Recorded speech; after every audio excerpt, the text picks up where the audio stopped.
battery mo. Kanina 40 lang, no? 43, may 3% lang.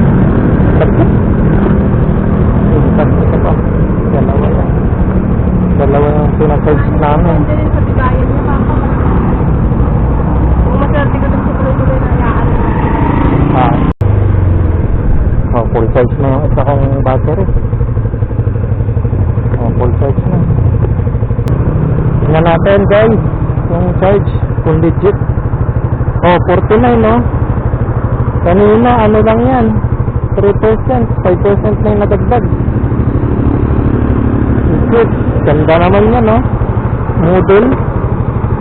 Model yan. So, full charge na yung extra battery to. Ayos. Sabi ko sa inyo guys, maganda yan, eh.